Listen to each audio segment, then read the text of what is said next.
வணக்கம். இன்னைக்கு நாம ஒரு மிரட்டலான சைக்கலாஜிக்கல் த்ரில்லரை பத்தி தான் பார்க்க போறோம்.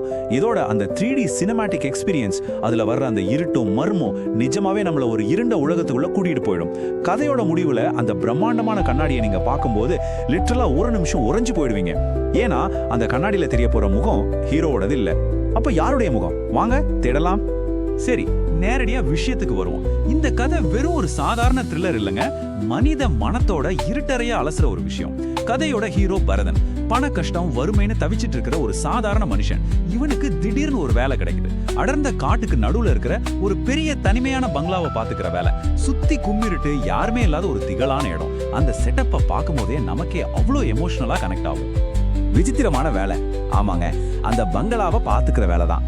அந்த பங்களாவோட ஓனர் போனா பரதனுக்கு ஒரு வேலை கொடுக்குறாங்க. ஆனா ஒரு பயங்கரமான கண்டிஷனோட. அந்த கண்டிஷன் என்ன தெரியுமா? இந்த வீட்ல 6 ரூம்ஸ் இருக்கு. முதல் 5 ரூம்குள்ள நீங்க தாராளமா போலாம். ஆனா அந்த 6வது ரூம் பக்கம் மட்டும் போகவே கூடாது. காரணமும் கேட்க கூடாது. இத கவனிச்சிங்களா? காரணம் கேட்காத.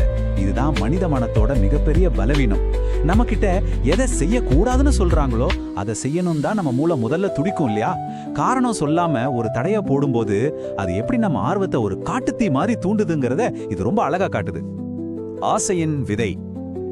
சரி, இப்போ பரதன் அந்த முதல் 5 ரூம்ஸ மெதுவா ஒவ்வொன்னா திறந்து பார்க்கறான். அந்த ரூம்ஸ்ல என்ன இருந்துச்சு? முதல் அறையில பாத்தீங்கன்னா மலை போல குவிஞ்சிருக்க தங்கம். 2வதுல விலை மதிக்க முடியாத பெயிண்டிங்ஸ். 3வதுல ரொம்ப ரேரான பொருட்கள். 4வது ரூம்ல நாம கற்பனை கூட செஞ்சு பார்க்க முடியாத ஆடம்பரமான ஒரு லைஃப் ஸ்டைல். 5வது அறையில ஒரு பிரம்மாண்டமான ராஜ விருந்து.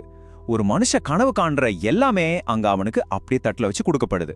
இது ரொம்ப சிறப்பா எதை விளக்குதுன்னா, இவ்வளவு கிடைச்சும் அவன்கிட்ட ஒரே ஒரு விஷயம் மட்டும் மிஸ்ஸிங். அதுதான் திருப்தி. நமக்கு கிடைச்சது எந்த சந்தோஷத்தையும் தராது. ஆனா கிடைக்காத ஒண்ணுதான் நம்ம தூக்கத்தையே கெடுக்கும். இது எவ்வளவு பெரிய தத்துவம் பாருங்க. வறுமை ஒரு மனுஷனை பைத்தியமாக்குறத விட அந்த விளக்கப்பட்ட கனி மேல இருக்கிற வெறித்தனமான ஆசை தான் அவனை அழிக்குது. 5 ரூம்ல அவனுக்கு சொர்க்கமே கிடைச்சிருந்தாலும் அந்த 6வது ரூம்குள்ள அப்படி என்னதான் இருக்கும் அப்படிங்கிற அந்த ஏக்கம் பரதனோட தூக்கத்தையே கெடுத்துடுச்சு. இலக்கப்பட்ட கதவு. இருட்டு அப்படியே மெதுவா கவியுது. அந்த ஸ்லோ மோஷன் ஷாட்ஸ்ல பரதன் அந்த 6வது கதவை நோக்கி ரொம்ப தயங்கி நடந்து போறான். சரியா நள்ளிரவு 12 மணி. அவனோட கைகள் ரொம்பவே நடுங்குது. ஒரு பெரிய தயக்கத்தோட அவன் அந்த சாவியை பூட்டுல போடுறான். இத பார்க்கும்போது நமக்கு ஒண்ணு ரொம்ப அழுத்தமா புரியும். ஒரு மனுஷன் அழியிறது வெளியில இருந்து வர்ற எதிரியால இல்லைங்க, அவனோட சொந்த மனசுக்குள்ள இருந்து வர்ற அந்த நச்சு குரலால தான். கிளிக். சடார்னு அந்த கதவு திறக்குது. இத்தனை நாள் அவனை தூங்க விடாம தவிப்பாக்கின அந்த 6வது கதவு இப்போ அவனுக்கு முன்னாடி முழுமையா திறந்துருச்சு. உள்ள என்ன இருக்கும்? இன்னும் பெரிய தங்க புதையலா, இல்ல வேற ஏதாவது மாயாஜாலமா? அவனோட கண்கள் அப்படியே ஆச்சரியத்துல விரியுது. உடைந்த பிம்பம். அவன் உள்ள போனதும் கதவு தானாகவே சத்தமா சாத்திக்கிச்சு. அந்த அறைக்குள்ள எந்த புதையலும் இல்ல.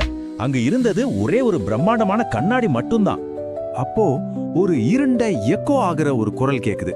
அது வேற யாருடைய குரலும் இல்லைங்க, அந்த கண்ணாடியில தெரியற அவனோட பிம்பமே அவனை பார்த்து கொடூரமா ரொம்ப கிண்டலா சிரிச்சுக்கிட்டே கேக்குது. என்ன பரதன், புதையல் தேடி வந்தியா இல்ல உன்னையே தேடி வந்தியா அப்படின்னு அந்த கண்ணாடி ஒரு அரக்கம் மாதிரி அவனை பார்த்து கேலி செய்யுது. என்ன ஒரு சிலிர்க்க வைக்கிற மொமெண்ட்ல இது.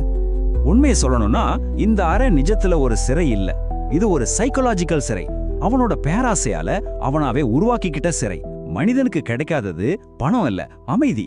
கிடைச்சதை காப்பாத்துறத விட கிடைக்காததை துரத்துறதுல தான் அவன் வாழ்க்கையே அழிச்சுக்கிறான். பரதன் இப்ப பயத்துல அந்த கதவை தட்டி கத்துறான். ஆனா அவனோட சத்தம் யாருக்கும் கேட்கல.